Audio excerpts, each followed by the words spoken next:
విశ్వాసం బ్రతికి ఉన్నట్లయితే దేవుడు ఏమైనా చేయగలడు. విశ్వాసం అనేది మనలో బ్రతికి ఉండేటట్లు చూసుకోవాలి. విశ్వాసం అనేది మనలో జీవించుచూ ఉండేటట్లు చూసుకోవాలి. విశ్వాసం అనేది ఎల్లప్పుడూ మనం కలిగి ఉండేటట్లుగా మనం చూడాలి. హల్లెలూయా. అర్థమవుతుందా? విశ్వాసం అది మన జీవితాన్ని కట్టుతుంది. రోమీయులకు రాసినటువంటి పత్రికలో 1వ అధ్యాయం 17వ వచనం చదవండి. మొదటిగా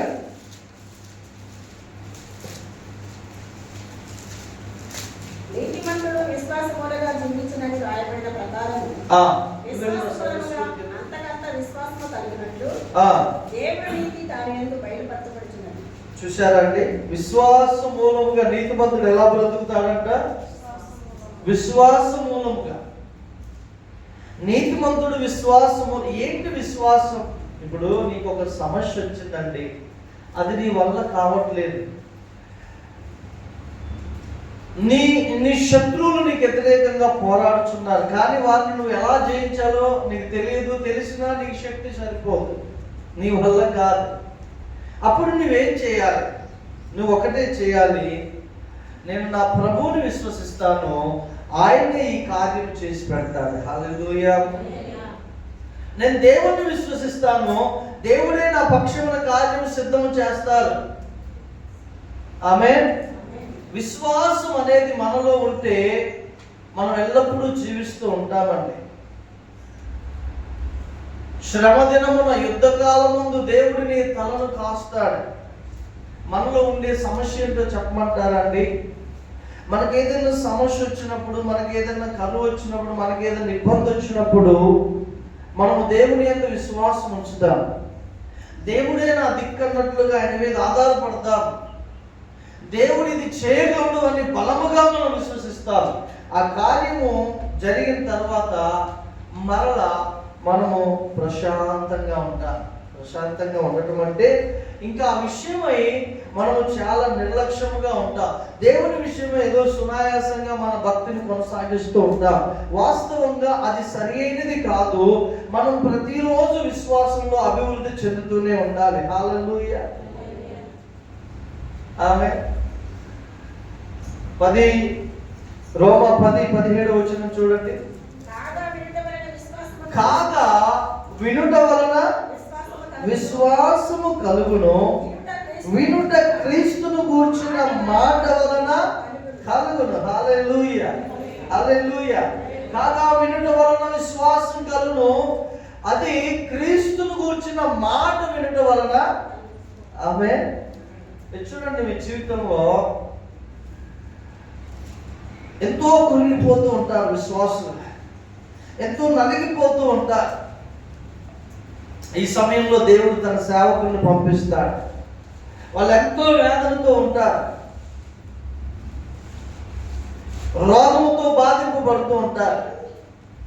సేవకుడు వెళ్ళి అలా కొన్ని దేవుని మాటలు పలికి ప్రార్థన చేయగానే దేవుని మాటలు పలకక ముందు ఎంతో నిరాశగా ఉంటారు, నిరుత్సాహంగా ఉంటారు, ఒక భయముతో ఉంటారు. ఎప్పుడైతే దేవుని యొక్క మాటలు సేవకుడు పలికిన తర్వాత, ప్రార్థన చేసిన తర్వాత వారిలో ఉన్న భయం పోయింది, వారిలో ఉన్న అవిశ్వాసం పోయింది.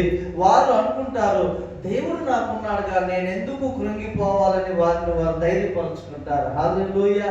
ఇది విశ్వాసం యొక్క సామర్థ్యం. హల్లెలూయా. చాలా మంది క్రైస్తవులు దేవుని యొక్క శక్తి మీద ఆధారపడకుండా, దేవుని యొక్క బలం మీద ఆధారపడకుండా, వారి సొంత శక్తి సామర్థ్యాల మీద ఆధారపడటాన్ని బట్టి దేవుని కార్యాలు మనం చూడలేకపోతున్నాం. నీలో విశ్వాసము గనక బ్రతికి ఉంటే దేవుని కార్యాలు ఎప్పుడు ప్రతిరోజు నువ్వు చూస్తావు. హల్లెలూయా. నాకు విశ్వాసం ఉంది పాస్టర్ గారు. మంచిదే, నీకు విశ్వాసం ఉంది, అది బ్రతికుందా? నీకు విశ్వాసం ఉంది, అది సజీవంగా ఉందా?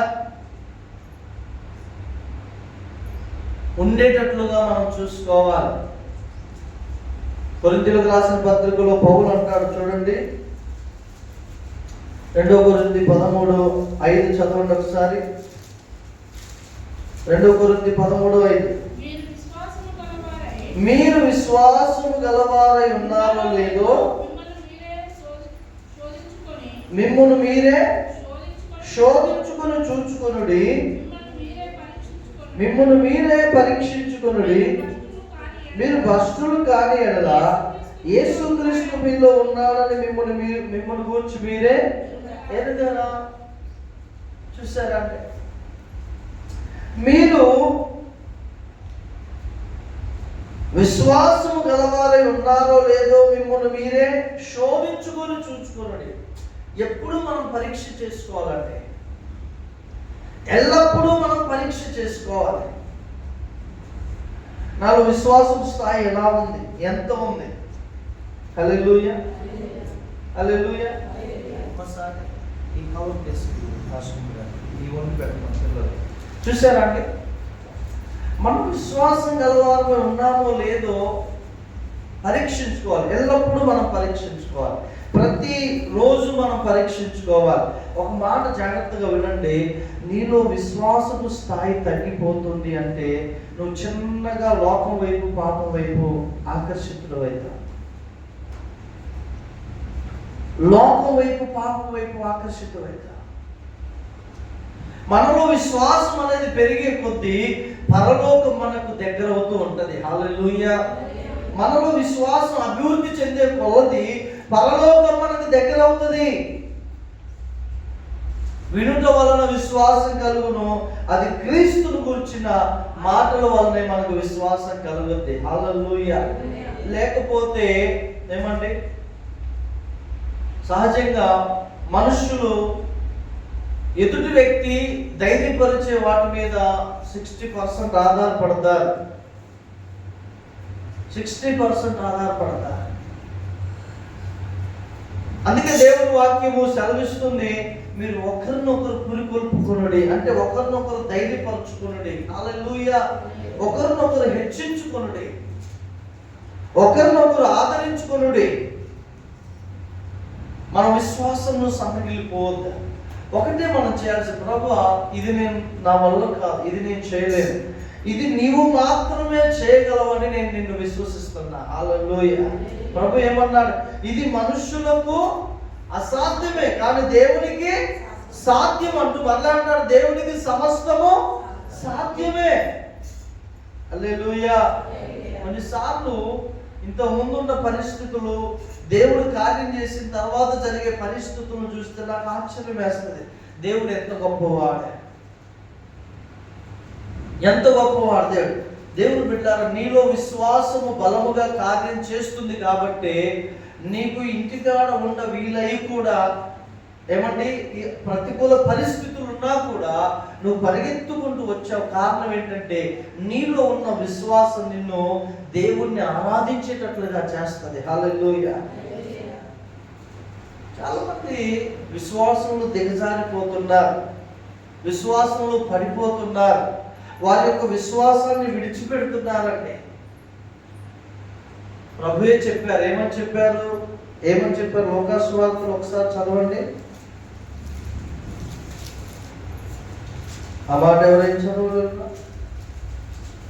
లూకా సువార్త 8వ వచనం చూడండి, 18వ అధ్యాయము.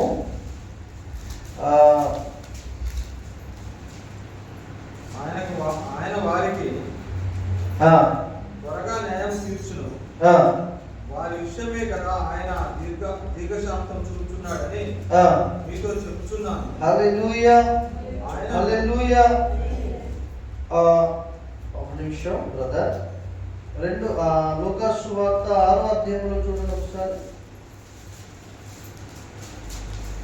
ఆయన విశ్వాసము చూపుచున్నాడు, వారి విషయమే కదా.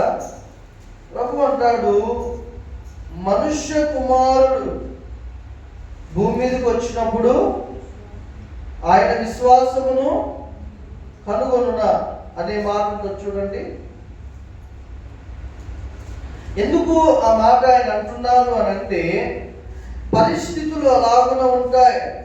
చాలా మంది విశ్వాసమును విడిచిపెట్టి దేవునికి దూరంగా వెళ్ళిపోయేవారుగా ఉంటున్నారని దేవునికి ముందుగానే తెలుసు. అందుకే ఆయన హెచ్చరిస్తున్నారు. 18వ అధ్యాయం ఇది కింద చదవండి, 8వ వచనం కిందికి చదవండి అదే మాట. ఆయన వారికి త్వరగా న్యాయం తీర్చును వారి విషయమే కదా ఆయన దీర్ఘశాంతము చూపుచున్న మీతో చెప్పుచు, అయినను మనుష్య కుమారుడు వచ్చినప్పుడు ఆయన భూమి మీద విశ్వాసము కలుగునునా. ఎందుకు ఈ మాట అన్నాడు చూడండి. యేసుక్రీస్తు ప్రభు రెండో రాకల్లో ఆయన వచ్చినప్పుడు భూమి మీద విశ్వాసమును కనుగొనునా. దేవుని సంగమా, నీవు కలిగి ఉన్న విశ్వాసాన్ని చేతులారా పోగొట్టుకునే అవకాశాలు భూమి మీద ఎన్నో ఉన్నాయి. అందుకే ప్రభు అన్నారు, అంతము వరకు సహించిన వాడే రక్షింపబడతాడు. చాలా మంది క్రైస్తవులు భూమి మీద ఇదే శాశ్వతమని, ఇదే స్థిరం అన్నట్లుగా ఈ లోక సంబంధమైన వాటి మీదనే తమ దృష్టి పెట్టి, ఏదైతే దేవుడు దృష్టి పెట్టమంటున్నాడో ఆ ఆత్మీయమైన విషయాల మీద ఏమంటే గుడ్డివారముగా ఉంటున్నాం. చాలా మందిని మోసపోతున్నాం. మనం అలా ఉండకూడదండి.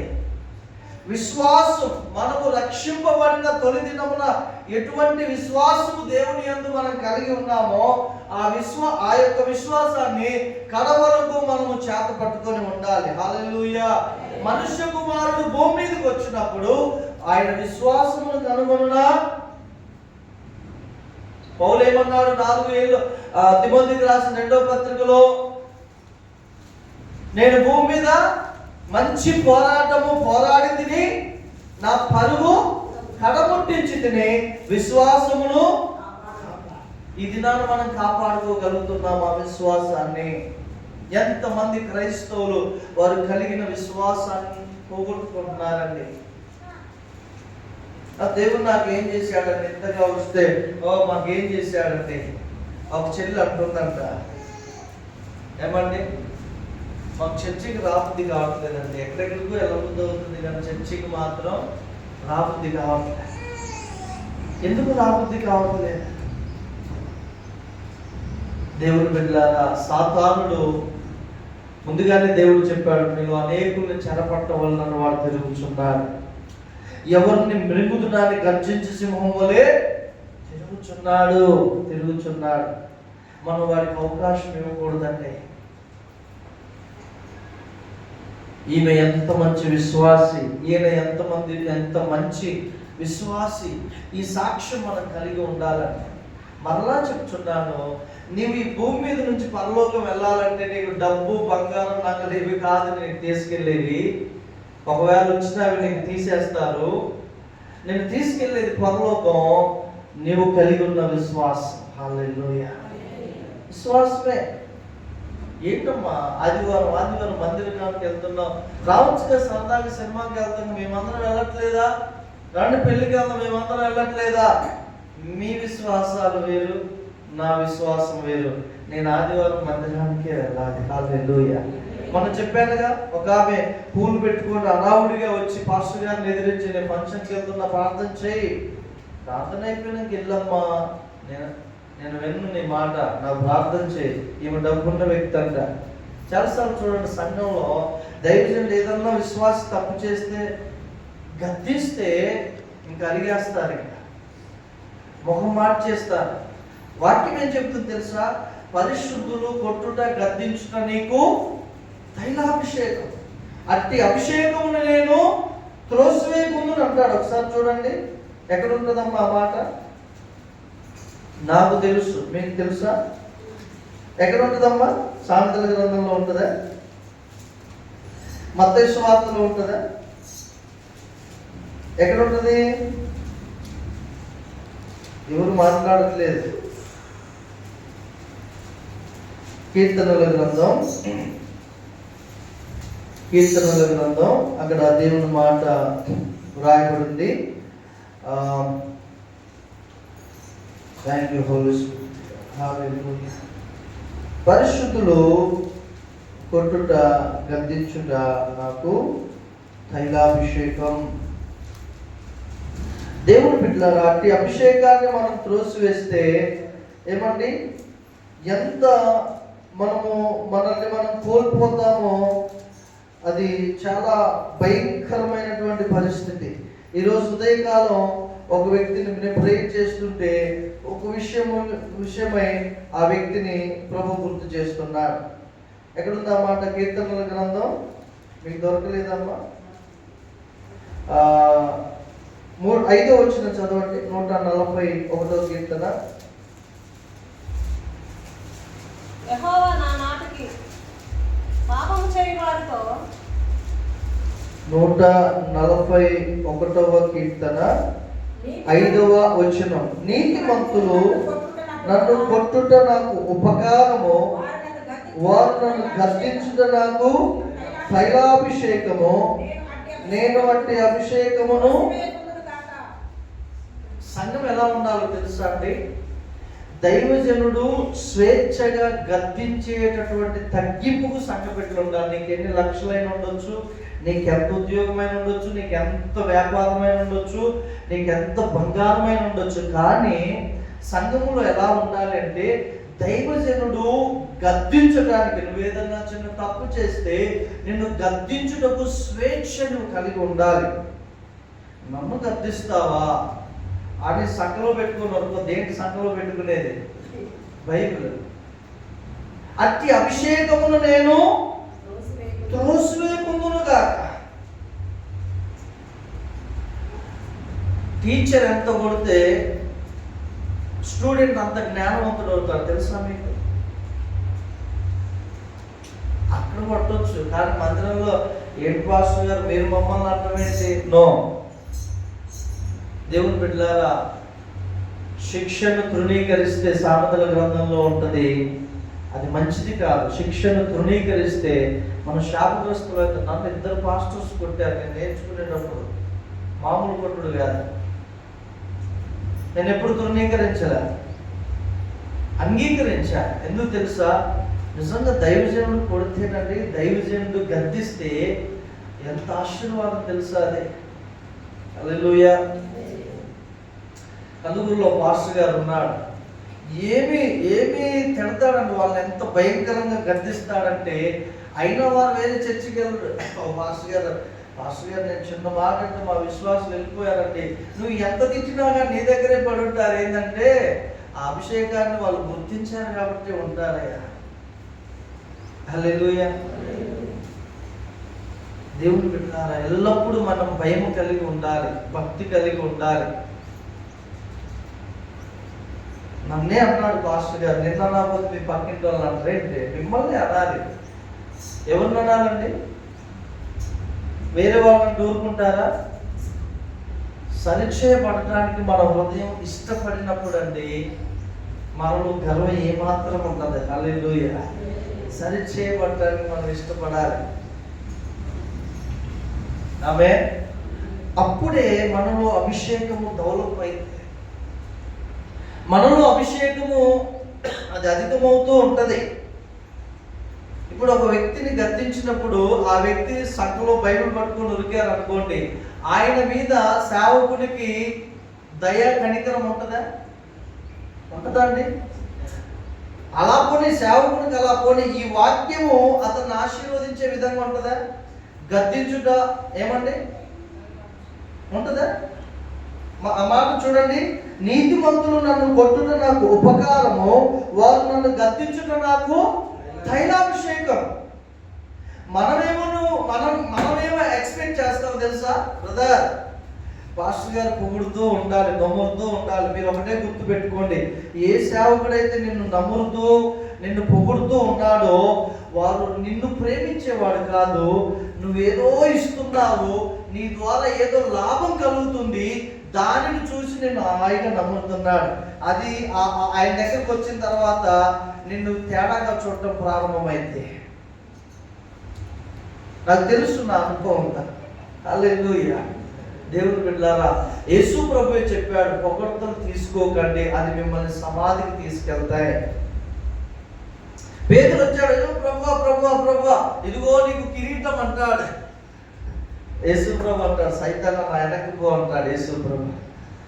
ఎప్పుడైనా మిమ్మల్ని పొగిడే వారిని, వారి విషయమే మీరు జాగ్రత్తగా, మిమ్మల్ని కరప్షన్ చేసే వాళ్ళని మీరు ప్రేమించారు తప్పులు, ఎందుకంటే వాళ్ళు మీ బాబును చూస్తున్నారు. కానీ మిమ్మల్ని పొగిడే వారిని, మిమ్మల్ని హెచ్చించే వారిని, మీకు ఇక గాలి కొట్టేవారు ఏం చేస్తారంటే కొట్టి కొట్టి ట్యూబ్ ఏమైందండి, పగిలిపోయింది. అలా కాదు. యేసు ప్రభు శిష్యుల్ని ఎప్పుడైనా పొగిడినట్లుగా చూసారా? ఆయన పొగడ్డారు. అసలు మనం భూమి మీద పొగడ్తలు తెచ్చుకోవడానికి కాదండి ఉన్నది. మనం ఒక శ్రేష్టమైన విశ్వాసాన్ని కలిగి ఉన్నాం. ఆ యొక్క విశ్వాసం మనం శ్రమల వలన పరీక్షింపబడుచున్నప్పుడు అది ఇంకా సువర్ణంగా మార్చబడుతుంది. హల్లెలూయా, హల్లెలూయా. పారిపోకూడదు. ఎవరైనా కానీ సేవకుని మీద అలిగి సనిగి ఏమైనా గద్దిస్తే పారిపోకూడదండి. ఏ సంఘమైన, ఏ సేవకుడు గద్దించినా, ఏ సేవకుడు తన బిడ్డల్ని గద్దించినా వాళ్ళు పారిపోకూడదు. వారు ఏం చేస్తున్నారు తెలుసా? అభిషేకం నాకొద్దు అని త్రోసి దూరంగా వెళ్తున్నారు. అది కరెక్ట్ కాదు. నీవు ఈ గోడలో పేర్చబడిన నీవు పెకిలింపబడితే ఆ ఇటుక మరలా పెట్టబడుద్దండి. ఏమంటే దాని ప్రభావం, దాని అందం, దాని రూపం అంతా కోల్పోయింది. ఆ ఇటుక ఎక్కడైతే పెకిలింపబడుతుందో దాని చుట్టూ వికారం ఏర్పడుద్ది. ఇక్కడ చూడండి, యాకోబు పత్రికలో, బైబిల్ అందరూ తీయాలమ్మా, యాకోబు పత్రికలో 1వ అధ్యాయంలో ఏముంటుందండి? ఇక్కడ 1వ అధ్యాయము 1వ వచనం 2వ వచనం చదవండి.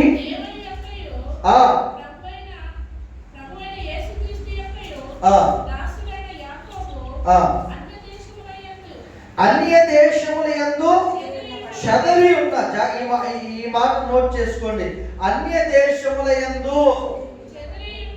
సిస్టర్ మీరు ఇటు చూడాలి, ఇటు చూడాలి. ప్రయాసపడి పాపను ఎత్తుకుని వచ్చారు, ఇటు చూడాలి, వినండి.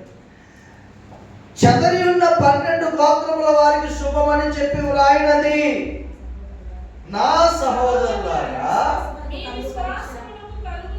మీ విశ్వాసమునకు కలుగు పరీక్ష.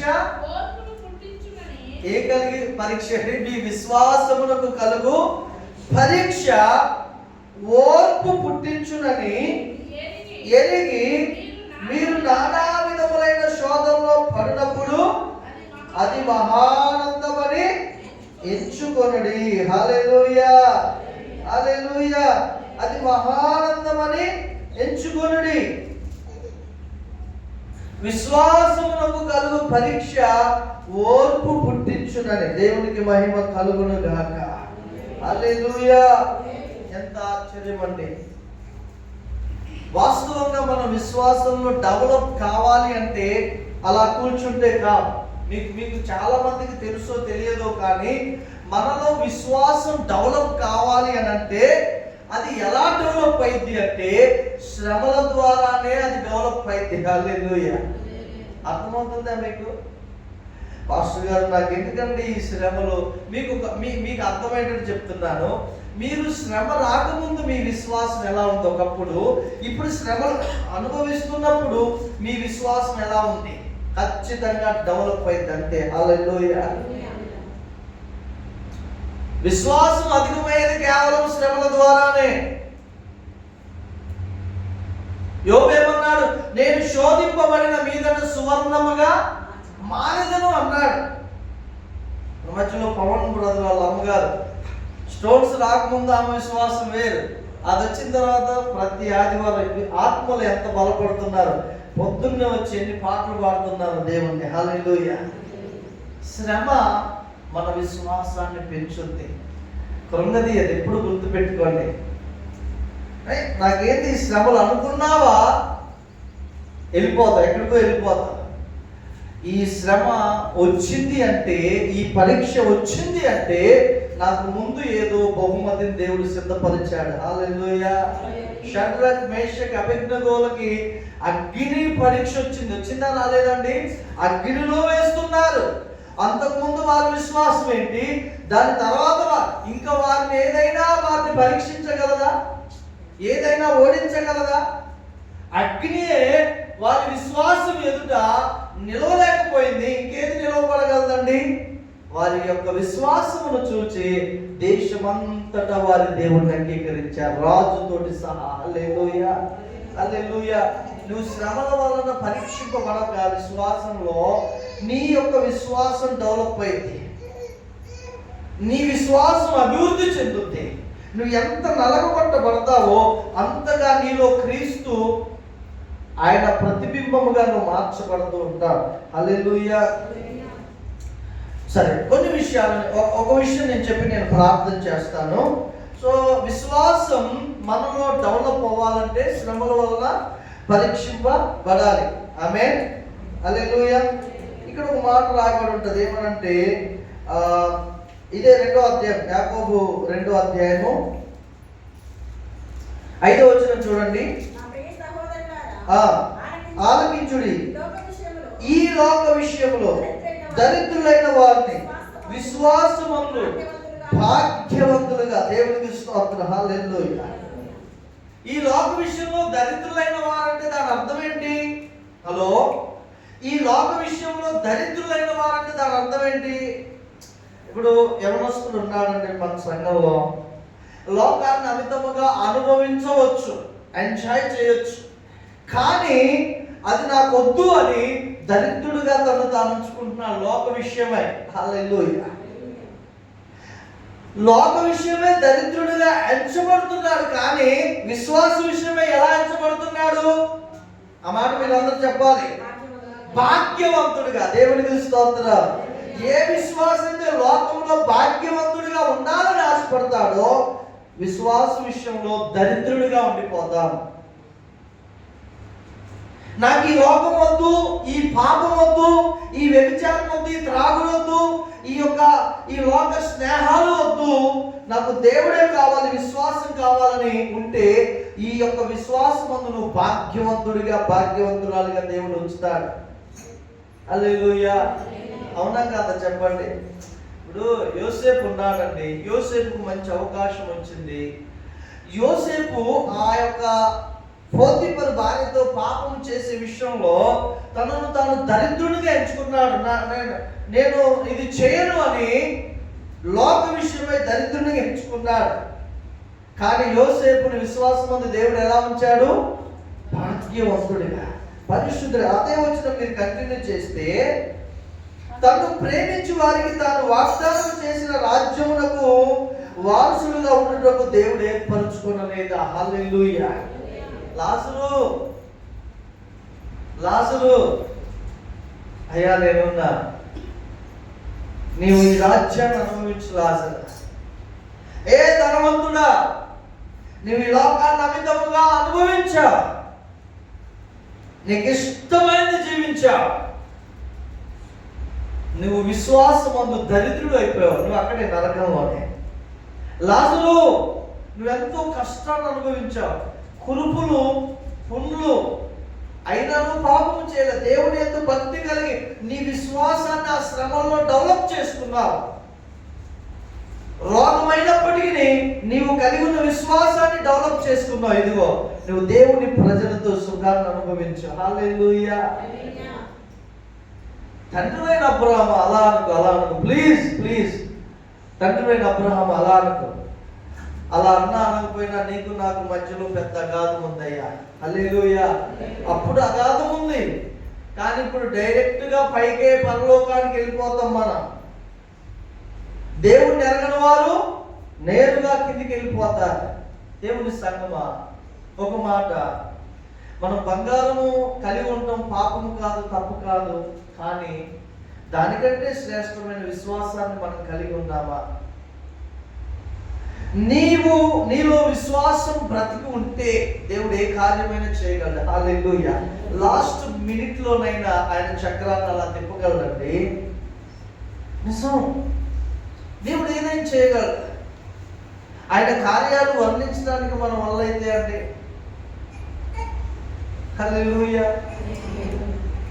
ఒక బ్రదర్ నాకు ఫోన్ చేసి 2 గంటలు 3 గంటలు రాత్రి ఏడుస్తూ మాట్లాడేవాడు. అన్న, మా పేరెంట్స్ వల్ల నేను ఇలా అయిపోయాను. నాకు ఇష్టమైన స్టడీ చదువుతున్నట్టు మా డాడీ బలవంతంగా ఆయనకు నచ్చింది జాయిన్ చేయించాడు. ఆ రోజు నాకు ఇంట్రెస్ట్ పోయిందన్న. నాకు అసలు మా ఫ్రెండ్స్ అంతా సెటిల్ అయ్యారు. నేను ఒక రోజు విని అన్నాను, ఏమన్నా అంటే, నీకు విశ్వాసం ఉంటే, నీకు నమ్మకం ఉంటే చిన్న ప్రార్థన చేసుకోయ్యా, దేవుడు మరలా నువ్వు ఎక్కడ ఉండాలనుకుంటున్నావు, ఈ దేవుడిని నాకు తీసుకెళ్తాడని చెప్పాను. ఆ మాట విని వాళ్ళ మమ్మీకి ఫోన్ చేసి అంతా ఇది చేసి, నేను ఇంకా వెళ్తాను అమెరికా అనేసి మొత్తం ఎలా సెట్ చేసుకున్నాడో తెలియదు.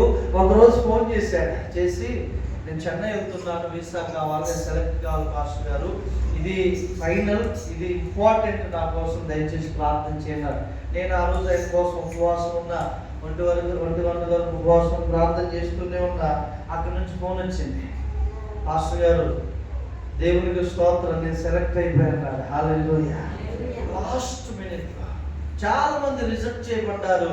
కానీ అద్భుతం ఏంటంటే ఆయనకు మాత్రం దేవుడు ఆయన సెలెక్ట్ అయ్యేటట్టుగా దేవుడు చేసే కారణం ఏంటంటే దేవుని యందు విశ్వాసం వచ్చింది. హల్లెలూయా.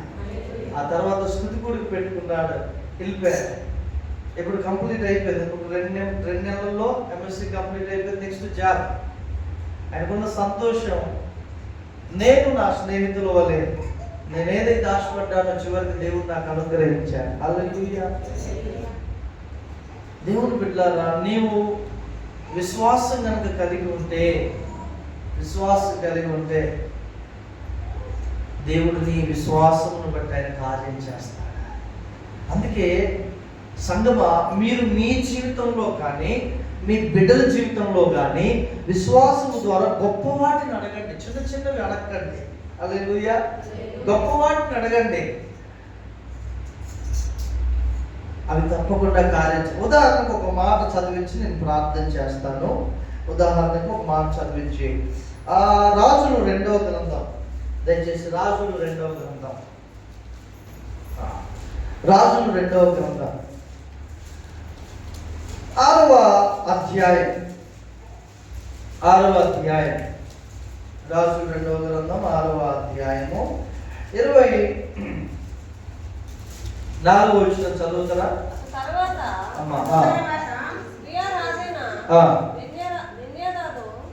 బెన్హదదు వచ్చి షోమ్రోనులో ముట్టడి వేసెను. ఈ మాటలు గుర్తుంచుకోండి. గాడిద యొక్క తల 80 రూపాయలకును, అరపావు పావురపు రెట్ట 5 రూపాయలకును అమ్మబడెను. అంత కఠినముగా ముట్టడి వేసి ఉండేది. చేయగా ఒక స్త్రీ రాజును చూచి, రాజు అయిన నా ఏలిన వాడా,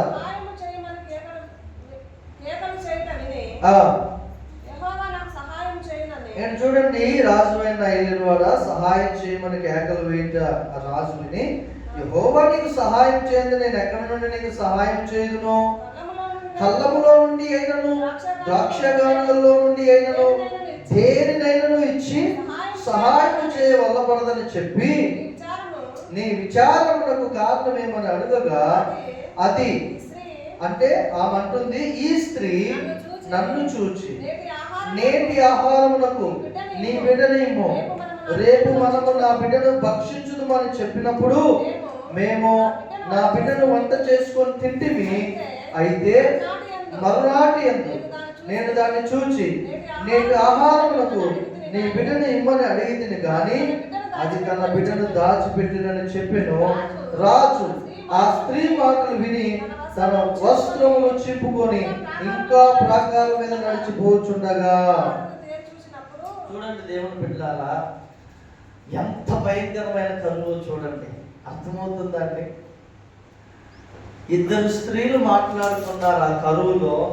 ఒక గాడిద యొక్క తల 80 రూపాయలు, అరపావు పావురపు రెట్ట, రెక్క కాదు, అరపావు పావురపు రెట్ట అంటే బాగుంటది కదా, దాన్నంతా శుభ్రం చేసి జల్లిస్తే ఏదో అవి తినే ఆహారం గింజలు కొన్ని వస్తాయని అది కూడా 5 రూపాయలంట. అంత భయంకరం కరువు. ఆ కరువులో 2 స్త్రీలు రాజు ప్రాకారం మీద వెళ్తుంటే, అయ్యా చదివాం కదా ఈరోజు ఆహారానికి నీ బిడ్డనివ్వే అంటే, కాదు నీ బిడ్డనివ్వి, రేపు నేను నా బిడ్డని ఇస్తాను అన్నదంట. చూడండి, అసలు బిడ్డను వండుకొని తినడం అనేది ఎంత భయంకరమైన శాపం అండి. సొంత బిడ్డను ఆ తిన్నాక రేపు చెప్పడానికి ఒక భయంకరమైన ఇది ఉంటుంది. నీ బిడ్డనేమో రేపు ఏమని అడిగితే ఇవ్వననేసి దాచిపెట్టేసి నీవే. అంత భయంకరమైన కరువు. అసలు కడుపున పుట్టిన పిల్లలను వండుకొని తినడం అంటే అంత భయంకరం. రాజు కోపం వచ్చి ఆ నరహంతకుని, లేకపోతే ఏమంటాడండి కింద వచ్చిన చూడండి 32వ వచనం. అయితే ఎలీషా, ఇది 31 చూడండి. తర్వాత రాజు షాపాతు కుమారుడైన ఎలీషా యొక్క తల ఈ దినమున అతనిపై నిలిచి ఉన్న యెడల దేవుడు నాకు గొప్ప అపాయము. రాజు పంపించాడు ఎవరి దగ్గరికి పంపించాడమ్మా? ఎలీషా దగ్గరికి. ఏమని పంపించాడు? నీ వల్లనే ఈ కరువు మాకు, నీ వల్లనే ఈ బాధ మాకు, ఈ ఆకలి తిప్పలు నీ వల్లనే. అప్పుడు ఎలీషా అంటాడండి, తన దగ్గర పంపించిన సైనికుడితోటి, తన అంటే రైట్ హ్యాండ్గా, రాజుకి రైట్ హ్యాండ్గా ఉన్నటువంటి ఆ వ్యక్తితో అంటాడు, రేపు ఈ వేళకు మీకు సమృద్ధిగా ఆహారం ఎంత దొరుకుతుందంట. 7వ అధ్యాయం చూడండి. అప్పుడు ఎలీషా రాజుతో ఇట్లా, యెహోవా మాట ఆలకింపు, యెహోవా సెలవిచ్చినది ఏమనగా, రేపు ఈ వేళకు సోపురం దూరమందు రూపాయికి 1 ఒక మానిక సన్నని పిండియు, రూపాయి 1 2 మానికల ఎవరును అమ్మబడు. అందుకు ఎవరి చేతి మీద రాజు ఆనుకొని ఉండెనో ఆ అధిపతి, యెహోవా ఆకాశమందు కిటికీలు తెరిచినను అలాగున జరుగునా అని దైవజనుడు ప్రత్యుత్తరమేగా. అందరు చదవండి ఆ మాట. అతడు కనులారా దాన్ని చూచెదవు గాని దాన్ని. హల్లెలూయా, హల్లెలూయా. ఎలీషా అంటున్నాడు, రేపు 1 రూపాయికి 1 మానిక సన్నని పిండి. అప్పటికే అది 500 రూపాయలు అమ్ముతున్నారో తెలియదు, అంత కరువు కదా. ఇప్పుడు చూడండి, దేశంలో ఏదైతే తక్కువగా దొరుకుతుందో దానికి ప్రభుత్వం రేటు ఎక్కువ చేస్తుంది. ఏదైతే బాగా దొరుకుతుందో అప్పుడప్పుడు మనం చూస్తాం, ఒక్కోసారి టమాటా 60 రూపాయలకి వెళ్ళిపోయింది, 70 రూపాయలకి వెళ్ళిపోయింది, ఒక్కోసారి 3 రూపాయలకి 3 రూపాయలు కూడా కొనరు, అలా పట్టాలు పడేస్తారు. ఒక్కోసారి ఉల్లిపాయ 100 రూపాయలకి వెళ్ళిపోయింది, 90కి వెళ్ళిపోయింది, ఒక్కోసారి ఉల్లిపాయ 5 రూపాయలు కూడా. అంటే బాగా దొరికితే రేటు తగ్గుద్ది, సరిగా దొరకట్లేదంటే రేటు. కానీ ఇక్కడ అది కాదు పరిస్థితి. పట్టణం అంతటిని శత్రు సైన్యం ముట్టడి వేసింది, సిరియా సైన్యం. ఈ పట్టణంలో నుంచి ఎవరైనా బయటికి వెళ్తే ఈ ప్రాకారము దాటి సిరియా సైన్యం వారిని చంపివేస్తుంది. ఇలా జరుగుతూ ఉంటే ఎంతకాలం మంది తింటారండి? ఎంతమంది ప్రజలు తిని పట్టణంలో ఉన్న ఆహారం అంతా అయిపోయింది. రాజు కోపం వచ్చి ఎలీషా దగ్గర పంపించి, నీ వల్లనే ఈ కీడు మాకు సంభవించింది. ఎలీషా ఎంత పీస్ఫుల్గా ఉన్నాడంటండి. మీరు చూడండి, అసలు దేవుడితో సేవకులకు ఉండే రిలేషనే చాలా ప్రత్యేకం. నేను ఒక ప్రార్థన చేస్తున్నా సంవత్సరం నుంచి, ప్రభువా, ఎలీషా కానీ ప్రవక్తలు దేనితో సహా ప్రవచనం చెప్పేవారు, ఏది జరగబోతుందో ఎగ్జాక్ట్లీ చెప్పేవారు. అటువంటి కృపాభిషేకం నాకు ఇవ్వు ప్రభు అని ప్రార్థన చేస్తున్నా. హల్లెలూయా. దేవుడు తన కృప ద్వారా అభిషేకం నాకు అనుగ్రహించును గాక. అందరూ చెప్పండి ఆమేన్. హల్లెలూయా, హల్లెలూయా. అప్పుడప్పుడు అది రిలీజ్ అవుతుంది, అప్పుడప్పుడు కాదు, ఎల్లప్పుడూ అది నాలో అభిషేకం అది ప్రవహిస్తూ ఉండాలి. దేవుని స్తోత్రం కలుగును కానీ అప్పుడప్పుడు అక్కడికి వెళ్ళి పరిశుద్ధాత్మ దేవుడు చెప్తాడు ఆ వ్యక్తి ఈ విషయం ఇది ఇలా చేయాలనుకుంటున్నాడు. ఒక ఆమె మీటింగ్కి వచ్చింది, ఆమె బలవంతంగా వచ్చిందంట మీటింగ్కి. ప్రభు చెప్తున్నాడు, ఇగో ఆమె రేపు చచ్చిపోబోతుంది ఉరేసుకొని, ఆమెతో మాట్లాడు. నేను ఆమెకు చెప్పాను, ఒక వ్యక్తి ఉరేసుకొని పోతున్నాడు, ఆ నిబంధన తీసుకున్నారు ఆల్రెడీ, రేపు చచ్చిపోవాలని అనుకుంటున్నారు. కానీ ఆమె ఎక్కడో ఉన్నది ఏడ్చుకుంటూ వచ్చి ఇక్కడ బోర్లు పడి ఏడుస్తుంది ఆమె. హల్లెలూయా. జీవితాన్ని మార్చుకొని ఇప్పుడు అద్భుతంగా విశ్వాసంలో కొనసాగు. ఎలీషా అంటున్నాడు, రేపు ఈ టయానికి ₹1 ఒక ఏమన్నాడు, సన్నని పిండి, ఒక మానిక సన్నని పిండి, ₹1 2 మానికల ఎవరు తెలుసా అండి? వ్యవసాయం చేసేటోళ్ళు ఎవరు తెలుసు? ఎవరు తెలుసా అమ్మా? మీరు సూపర్ మార్కెట్లోకి వెళ్తే బస్తాలు పెడతారు ఎవరు? నాకు తెలిసి ఐడియా ఉంది, చిన్నప్పుడు మా నాన్నగారు పండించేది. అయితే తెల్లారి జాగ్రత్తగా వినండి. ఆ రాత్రి జరిగిన రాజు దగ్గరకు వచ్చి చెప్పాడు. ఆ రాత్రి ఏమైంది తెలుసా? ఈ మాట మీరు చదవాలి. ఆ మాట చదివించి నేను ప్రార్థన చేస్తా. 3వ వచనం చదవండి. అప్పుడు పట్టణపు గుమ్మమునొద్ద 4 కుష్టు రోగులు ఉండగా ఒకరినొకరు చూచి, ఎందుకు కూర్చోవాలయ్యా? పట్టణంలో కూడా క్షేమం ఉన్నందున అచ్చగా చచ్చిపోదుము, ఇక్కడ కూడా చనిపోతాము, పదండి సిరియన్ల దండపేటలోనికి పోదుము, రండి, వారు మనలను బ్రతకనిచ్చినా బ్రతుకుదుము, మనలను చంపినా చంతుమని చెప్పుకొని సంధ్య చీకటి యందు సిరియన్ల దండుపేటలను పోవాలని లేచి సిరియన్ల దండుల వెలుపలి భాగమునకు రాగా అచ్చట ఎవరును కనబడకపోయింది. దేవుడికి స్తోత్రం చెబుతాను. హల్లెలూయా. జాగ్రత్తగా వినండి, 10 నిమిషాల్లో ముగించేస్తా. 4 కుష్ఠరోగులు పట్టణపు ద్వారం దగ్గర కూర్చున్నారు, అంటే చివరి కూర్చున్నారు. అప్పటికి పట్టణంలో ఆహారం అయిపోయింది, ఏమీ లేదు. ఇలా అనుకున్నారే, ఒకరి ముఖాలు ఒకరు చూసుకున్నారు. చూసుకొని మనం ఎందుకేనా ఊరికి కూర్చున్నాం? చచ్చిపోవటానికా? పోనీ ఈడ ఊరికి కూర్చున్నాం, చచ్చిపోతాం, పట్టణంలోనికి వెళ్దాం, ఎవరైనా పెడతారేమో కొంత ఆహారం అనుకుంటే పట్టణంలో కూడా ఆహారం ఏమీ లేదు. అక్కడ ఒకరి పిల్లలు ఒకరిని కోసుకొని వండుకొని తింటున్నారు. మరి ఏంటి, ఇక్కడ ఊరికి కూర్చున్నామా, ఇక్కడ చచ్చిపోతాం. సిరియన్ల దండుపాటులోకి వెళ్దాం. వాళ్ళు ఒకవేళ కనికరపడి, కుష్ఠరోగులు కదా వీళ్ళు, పోనీ ముద్దేట్రా బాబు అని అంటే ఏదో పక్కన కూర్చొని మనం బ్రతుకుదాం వాళ్ళు పెట్టేది అనుకుని ఏం చేశారు తెలుసా? సంధ్య చీకటి లేచి ఆ సిరియన్ల దండులోకి వెళ్ళిపోయారు. హల్లెలూయా. వెళ్ళి చూడగానే ఒక్కరు కూడా కనపడట్లే. దారి పొడుగున సామాన్లు పడేసుకున్నారు. ఏంటి అని చెప్పేసి వీళ్ళు వెళ్ళి ఒక ఇంట్లో చూడగానే అక్కడ మంచిగా వండిన మాంసం వండిన గిన్నె, చక్కగా బిర్యానీ, ఏమండి రొట్టెలు, 4 చక్కగా తిన్నారు. ఒక అరగంట పట్టింది, ఎందుకంటే ఎన్నో రోజులు ఉపవాసం ఉన్నారుగా, బాగా తిన్నారు. తినేసి అంతా చూస్తే ఇంత బంగారం దొరుకుతుంది, సంచుల్లో కూర్చుకున్నారు. ఇంకొక ఇంటికి వెళ్ళారు, అక్కడ అన్నం ఉంది, కూర ఉంది, ఇంకా మా పక్కదిలే అనుకున్నారేమో, బంగారం మాత్రం. ఇలా 2-3 ఇళ్ళకి వెళ్ళి ఒకడు చూసిన వరే దుర్మార్గుడా, ఇది కరెక్టేనారా? ఇది కరెక్ట్ కాదు కదా, ఇది ఎంతవరకు న్యాయం?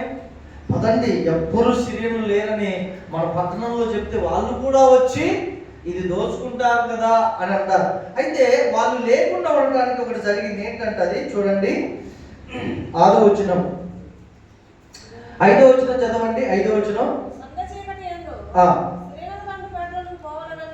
లేచి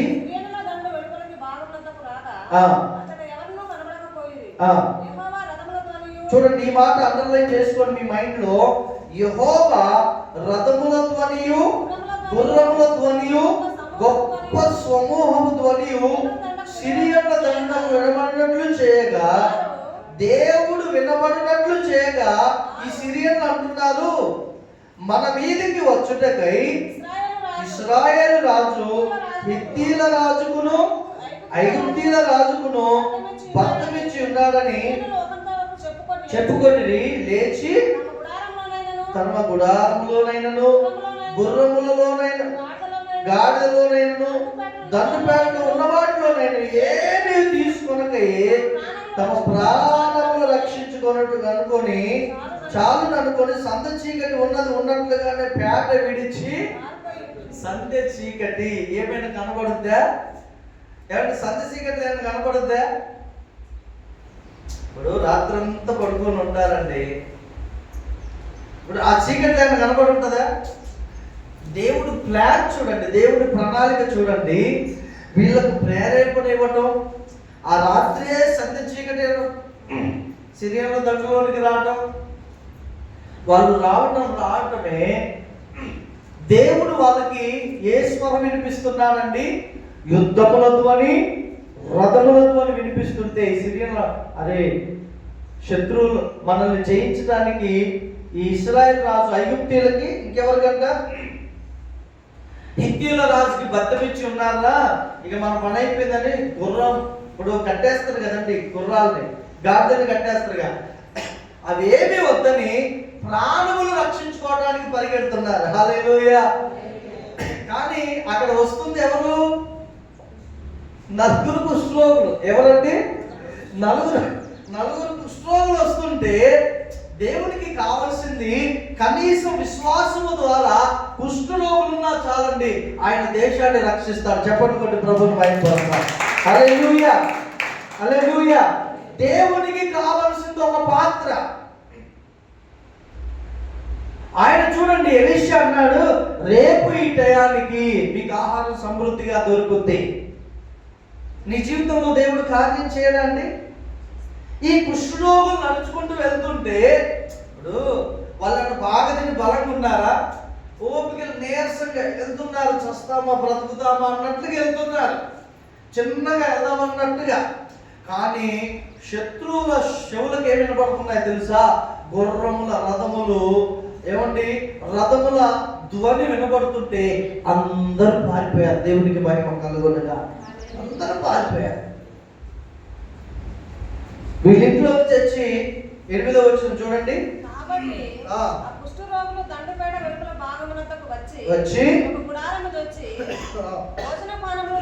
భోజన పానములు చేసి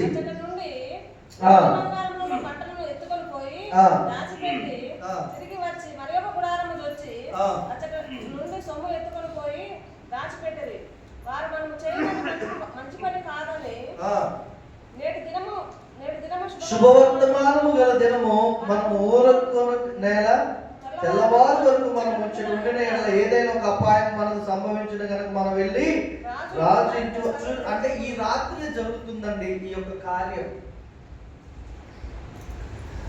ఒకవేళ పగులు జరిగింది అనుకోండి, ఈ గుర్రముల రథముల శబ్దం వారికి వినపడితే వీళ్ళు ఇట్లా చూస్తే ఎవరు కనపడతారు? నలుగురు కుష్ఠరోగులే. దేవుని ప్లాన్ ఎంత ఉన్నతమైనదండి. మరి ఆ చీకటిలోనైనా బయలుదేరి రావడానికి నలుగురు కుష్ఠరోగులు కావాలి కదా. నీలో విశ్వాసం అనేది బ్రతికి ఉంటే, నీలో ఉన్న విశ్వాసం బట్టి దేవుడు ఏ కార్యమైనా చేయగలడు. హల్లెలూయా, హల్లెలూయా. ఎలీషా అన్నాడు, కిందికి రండి, కింద 18వ వచనం చదవండి. మరియు ఒకటింటికి 2 మానికలు ఎవరు రూపాయి, ఒకటింటికి 1 మానిక సన్నని పిండి రేపు ఈ వేళప్పుడు శోభ్రంలో అమ్మబడిన దైవజనుడు రాజుతో చెప్పిన మాట నెరవేరును. ఆ అధిపతి యెహోవా ఆకాశమందు కిటికీలు తెరిచినను అది జరుగునా అని ఆ దైవజనుడితో చెప్పగా అతడు నీవు కనులారా చూచుదువు గాని దానిని తినకపోదు అని ఆ అధిపతితో చెప్పాను. జనులు ద్వారమంత అతను త్రొక్కగా అతడు మరణమాయన కనుక ఆ మాట ప్రకారం అతనికి రాజు చెప్పాడే, అధిపతి నువ్వు ఎలీషా దగ్గరికి వెళ్తే ఎలీషా శుభ సమాచారం చెప్పాడు కదా, ఇక నువ్వే ఆ ద్వారం దగ్గర నిలబడి అందరికీ పంచిపెట్టే అన్నాడు. ఎన్నో రోజుల నుంచి కరువుతో ఆకలితో ఉన్న ప్రజలు ఆహారం అమ్ముతున్నారంటే వింటారండిగా, అది తక్కువ చౌకగా అమ్ముతున్నారు, 1 రూపాయికి అంటే ఊరుకుంటారా? జనాలు ఎగబడ్డారండి, నాకు దొరుకుతో దొరకదో అని ఎగబడితే ఆ ద్వారమునంత ఈ రాజు చేయి మీద ఆనుకునే అధిపతి ఉన్నాడు కదా, ఆయన్ని తొక్కగానే ఆయన చచ్చిపోయాడు. అంటే ఎలీషా చూశారా? ఎక్కడికి చూశాడు? రేపు ఈ వేళ అమ్మబడుననేది చూశాడు. ఈ వ్యక్తి ఆకాశములో యెహోవా ఆకాశము తెరచినను ఇలాగున జరుగునా అని అవిశ్వాసంతో ఉంటే అతని సంగతి ఏమైందో కూడా ఎలీషా చూశాడు. దేవుని బిడ్డలారా, దేవుని సంగమా, మన జీవితంలో దేవుణ్ణి మనం విశ్వసించాలి. మనం ఏ స్థాయికి దేవుణ్ణి విశ్వసిస్తామో ఆ స్థాయికి దేవుని మహిమ కార్యాలు మనం చూస్తాం. హల్లెలూయా. నువ్వు దేవుణ్ణి నమ్మకపోతే, నువ్వు దేవుని అవిశ్వాసంతో ఏమండి విశ్వాసం లేకుండా ఉంటే అదే జరుగుద్ది. మనము దేవుని ఎంతగా నమ్ముతామో మన జీవితాల్లో అన్ని దేవుని గొప్ప కార్యాలు మనం అనుభవిస్తాం. హల్లెలూయా. ఇశ్రాయేల్ దేశం అంతటికి 4 కుష్ఠరోగులను దేవుడు ప్రేరేపించి వారు నడిచి ఆహారం కొరకు వస్తుంటే, వారు నడుస్తుంటే రథముల ద్వారా గుర్రముల ద్వారా దేవుడు తమ శత్రువులను వినిపించాడండి. హల్లెలూయా. నీ మీదకి ఎంతో మంది శత్రువులు లేవచ్చు, కానీ వారి గుండెలో భయం పుట్టించేటటువంటి శబ్దాలు నిన్ను బట్టి దేవుడు వారిని వినిపిస్తాడు. హల్లెలూయా. హల్లెలూయా. వినిపిస్తాడు. ఎంతకాలం ఉంటారు శత్రువులు? మనకి ఎంతో కాలం ఉండరు. ఎందుకంటే నీవు విశ్వసిస్తున్న దేవుడు ఈ లోకాన్ని సృష్టించిన సృష్టికర్త అండి. ఆయన నిన్ను విడువడు, నిన్ను ఎంతకాలం ఎదుగుతాడు శత్రువు, ఎంతకాలం నిన్ను ఇబ్బంది పెడతాడు, ఎంతకాలం నిన్ను నిరాశ గురి చేస్తాడు. నీవు అదే విశ్వాసంతో ఉంటే నీ శత్రువుకు ఒక దినము పులి స్టాప్ దేవుడు పెడతాడు. అక్కడి నుంచి శత్రువుకి ముందుకు రాలేడు. హల్లెలూయా. వాడు పారిపోవటమే వాడికి కాదా? తల మూసుకుందాం, ప్రార్థన చేద్దాం. దేవుని సంగమా, hallelujah. Thank you Jesus. Hallelujah. మన జీవితంలో దేవుని సంగమా, మన జీవితంలో విశ్వాసం సజీవంగా ఉందా? బ్రతికి ఉందా? మన జీవితంలో విశ్వాసం ఒకవేళ లేకపోతే